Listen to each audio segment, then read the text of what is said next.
Hyderabad daily news खबरनामे के पेश करता है बाब अल अरब मंदी, जो अरेबियन जायकेदार पकवान के लिए जाना जाता है, जिसका पता है opposite classic function hall, Yakutpura road. मजीद तफसीलात के लिए स्क्रीन पर दिए गए नंबर पर रब्त पैदा कीजिए। फॉर्मूला ई ने नई तेलंगाना सरकार पर अनुबंध उल्लंघन का आरोप लगाते हुए हैदराबाद ई प्रीफिक्स को रद्द करने की घोषणा की है। भारत में दूसरी फॉर्मूला ई रेस 10 फरवरी को आयोजित होने वाली थी। ये रद्दीकरण तेलंगाना नगर प्रशासन और शहरी विकास विभाग फॉर्मूला ई ने तेलंगाना सरकार के नियंत्रण में आने वाले नगर पालिका प्रशासन और शहरी विकास विभाग और अनुबंध के उल्लंघन का आरोप लगाया है।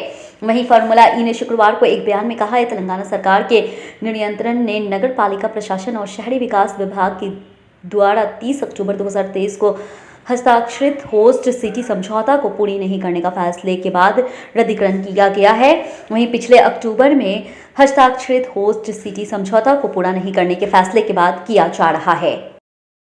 देश की राजधानी दिल्ली समेत पूरे उत्तर भारत में शीतलहर और कोहरे का कहर जारी है। वहीं कोहरे के कारण आम जन से लेकर के यातायात प्रभावित हो रहे हैं। वहीं वाहनों की रफ्तार में ब्रेक लग गए हैं। उड़ानों में भी इसका असर दिख रहा है। वहीं शुक्रवार को दिल्ली की अधिकतम तापमान सामान्य से 5 डिग्री कम हो गई है। पूरे दिन कोल्ड स्थिति बनी रही। वहीं शनिवार को भी हवाओं की दिशाओं में बदलाव से तापमान के कुछ बढ़ गए हैं।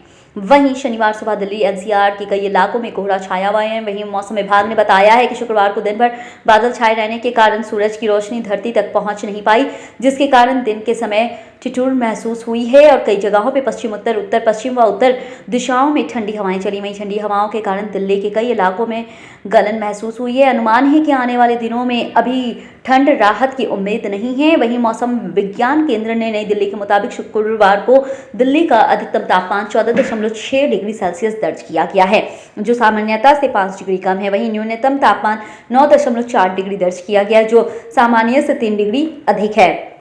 वहीं शुक्रवार को दिल्ली का जाफरपुर इलाके में सबसे ज़्यादा ठंड रहा। यहां तक कि अधिकतम तापमान 13.1 डिग्री दर्ज किया गया है। वहीं शनिवार के दिन आसमान साफ रह सकता है। कुछ स्थानों पर कोल्ड डे की स्थिति रहेगी। इस दौरान अधिकतम तापमान 15 और न्यूनतम तापमान 9 डिग्री सेल्सियस के आसपास रहता है। पालन के तहत 6 गारंटी योजना के लिए आवेदनों की कबूलियत 10 दिन की अवधि के बाद आज खत्म हो जाएगी। वहीं 6 गारंटी योजनाओं और अन्य योजनाओं के लिए आवेदन प्राप्त करने के लिए ग्रेटर हैदराबाद क्षेत्र के विभिन्न क्षेत्रों में विशेष काउंटर कायम किए जाएंगे। वहीं शुक्रवार तक कुल 21,52,178 आवेदन प्राप्त हुए हैं, जिनमें से 4,53,100 आवेदन विशेष रूप से नए राशन कार्ड के लिए आंकड़े बताते हैं। कुल आवेदनों में से 30% आवेदन हैदराबाद की पुरानी बस्ती से आए हैं, जबकि छवनी और सिकंदराबाद क्षेत्रों में सबसे कम आवेदन दर्ज किए गए हैं। वहीं पहले 2 दिनों में आवेदनों की संख्या अधिक थी और समय के साथ धीरे धीरे कम होती गई है। अनुमान है कि ग्रेटर हैदराबाद में 40 लाख से अधिक परिवार हैं, जिनमें 10 लाख उच्च आय वर्ग के हैं और बाकी 30 लाख गरीब दरमियान वर्ग के हैं। वहीं 6 गारंटी योजनाओं में से महालक्ष्मी योजना, जो महिलाओं को माली सहायता प्रदान करती है। दिलचस्प बात यह रहेगी देखने के लिए कि वर्तमान में महानगरीय क्षेत्र 17.21 लाख परिवारों के पास राशन कार्ड है, जबकि अन्य 10 लाख परिवारों के पास राशन कार्ड नहीं है। वहीं आधिकारिक सूत्र बताते हैं कि जिन परिवारों ने लोक प्रशासन के मौजूदा चरण में आवेदन नहीं किया था, उन्हें दूसरे कार्यक्रम में आवेदन जमा करने का अवसर मिलेगा, जो 4 महीने बाद आयोजित किया जाएगा। वहीं प्राप्त आवेदनों के लिए डेटा दाखिला का अमल जीएचएमसी और राजस्व अधिकारियों को देखरेख में तुरंत शुरू होगी। वहीं डेटा दाखिला का अमल के दौरान आवेदकों के लिए आधार संख्या और राशन कार्ड की जानकारी को मानक के रूप में उपयोग किया जाएगा। बीआरएस के कार्यकारी अध्यक्ष केटीआर ने आलोचना की है कि कांग्रेस सरकार बीआरएस सरकार द्वारा लाई गई गृह लक्ष्मी, दलित बंधु और भेड़ वितरण जैसी लोगों को लाभ पहुंचाने वाली योजनाओं को रद्द करने की साजिश कर रही है।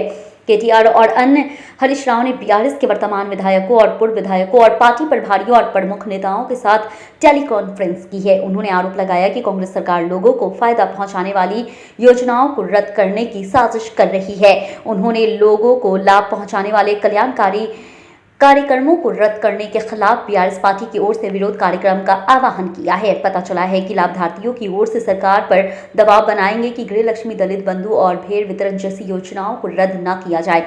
उन्होंने कहा कि दलित बंधु और भेड़ वितरण रद्द करना कमजोर वर्ग और दलित के साथ विश्वासघात है। उन्होंने कहा कि पिछली सरकार द्वारा शहरों को आवंटित धनराशि R&B और पंचायत राज सरकारों जैसे विकास कार्यक्रमों को भी रद्द किया जा रहा है।